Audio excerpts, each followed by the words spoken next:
Este é o programa Debate Brasil, produzido pela AEPET, Associação dos Engenheiros da Petrobras, e transmitido para todo o país por uma rede de TVs comunitárias e outros canais de televisão. Nós vamos conversar hoje com o economista, professor Carlos Lessa, ex-presidente do Banco Nacional do Desenvolvimento Econômico e Social e ex-reitor da Universidade Federal do Rio de Janeiro. O professor Lessa tem tido presença constante e atuante na análise da economia brasileira nas últimas décadas, então nós vamos começar a entrevista perguntando a ele o seguinte: já estamos chegando no fim do ano de 2012 e a cada semana ou a cada quinzena vem uma notícia dizendo que as expectativas de crescimento da nossa economia são menores. Parece que a última estimativa reduzia esse crescimento a 1,8%. É isso mesmo? E por quê? Não, a última estimativa oficial falou de 1,6%. 1,6%? Mas extraoficialmente está se falando de 1,3%. A verdade é que 1,8%, 1,6%, 1,3%, 2%, 2,1% é um desempenho absolutamente medíocre. Porque com o crescimento demográfico brasileiro, isso significa, na verdade, praticamente não crescimento. Quer dizer, o crescimento demográfico é maior do que... Então, os brasileiros, de modo geral, ficam mais pobres. Formalmente. Houve um jornalista lá em Brasília, que por sinal me disseram que até sofreu discriminação por isso, que inventou uma expressão muito engraçada, ele passou a chamar de pibinho. Pibinho. Os jornais às vezes falam pibinho. Eu não sei quem foi que criou a expressão, mas a expressão é engraçada. Mas parece que ele sofreu muito por ter inventado essa expressão.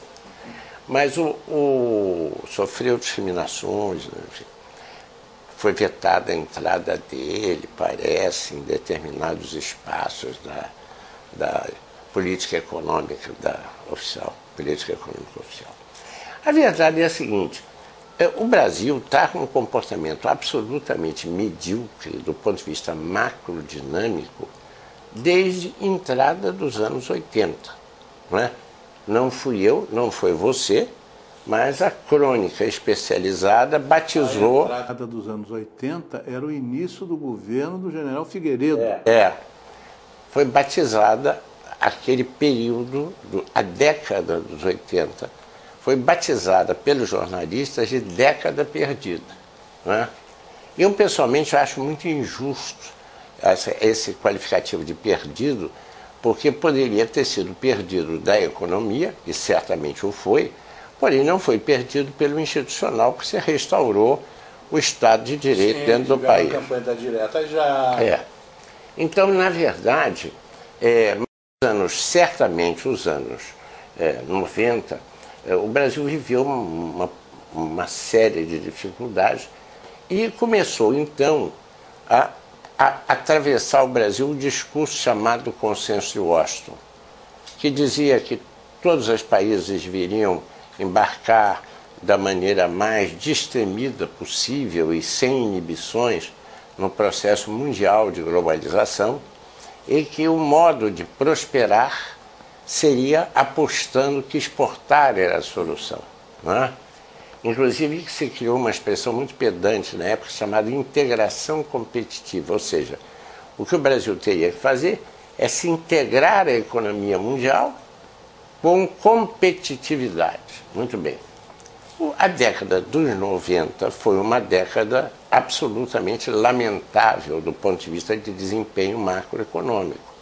Foi uma década em que você assistiu a inflação se agigantar, você assistiu à consagração da visão de Washington na figura de Fernando Henrique Cardoso, por ter tido sucesso em fazer um recorte radical no processo inflacionário, na minha visão pessoal, substituindo ganhos de inflação por ganhos em arbitragem financeira de dívida pública com juros colossais, porque eu acho que, na verdade, houve uma troca de 6 por meia dúzia.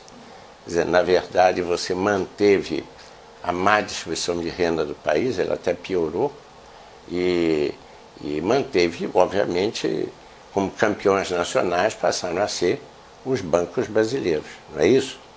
se no passado os desenvolvimentistas campeões eram as empreiteiras, naquele período passaram a ser os bancos. Mas o desempenho foi extremamente medíocre nos anos 90. Se você somar 90 com os 80, o Brasil esteve praticamente estagnado. A média de crescimento não supera 2,3% ao ano. E só há um país na América Latina que teve comportamento pior que o Brasil: Haiti. É impressionante isso. Muito bem. Aí vem o processo sucessório. O governo Lula inaugura, há enormes esperanças de que o processo de Washington, digamos assim, fosse detido e houvesse uma corrigenda de muitos dos seus desvios. A primeira parte eu acho que aconteceu. O processo foi detido. Porém, não houve corrigendas. Quer dizer, é interessante que houve uma espécie de pactuação política em que foi dito mais ou menos o seguinte: todo e qualquer contrato firmado nesses últimos 20 anos será absolutamente respeitado. Não é? E a verdade é que começa no governo Lula e posteriormente no governo Dilma uma marcha que, a falta de outro nome, eu diria que é marcada por uma grande timidez. Quer dizer, se restaura a palavra desenvolvimento, que tinha sido abolida inteiramente do vocabulário oficial. Se restaura a ideia de desenvolvimento industrial e de política industrial. São inovações retóricas importantes. Volta a se falar de infraestrutura, do investimento em infraestrutura, o que também é, do ponto de vista retórico, importante. Porém, não são enfrentadas as questões fundamentais que estavam por trás do modelo de estabilização que o Washington havia recomendado. Ou seja, não é revertido nenhum processo de privatização. Pelo contrário, são, de certa maneira, consagradas regras ligadas à privatização. Isso foi notável no setor de energia elétrica, por exemplo. No meu ponto de vista, se criou uma situação muito ruim do segmento da hidroeletricidade. E não houve uma recuperação da capacidade de planejamento do setor público. Instituições meritórias como o CPDOC sumiram do mapa, não foram substituídas por nenhuma. Muito tempo depois, a ministra Dilma teve que de energia, não foi? Para planejar a energia, né? Porque a tradição tinha sido toda espalhada, toda desmontada, e houve um processo, a meu juízo, extremamente, eu não sei como posso dizer, um processo muito complicado de administração do país pelas medidas provisórias. A produção de medidas provisórias é uma coisa absolutamente colossal. E houve um volume colossal também de emendas constitucionais. A verdade é que quase que um jurista diria que o Brasil vive uma situação de enorme complexidade constitucional, para não dizer proximidade de um caos jurídico constitucional. 20 anos de atos institucionais, de decretos-leis, aquela... Isso, exatamente. Na verdade, é um quadro muito complicado por esse lado. Mas, do ponto de vista da economia,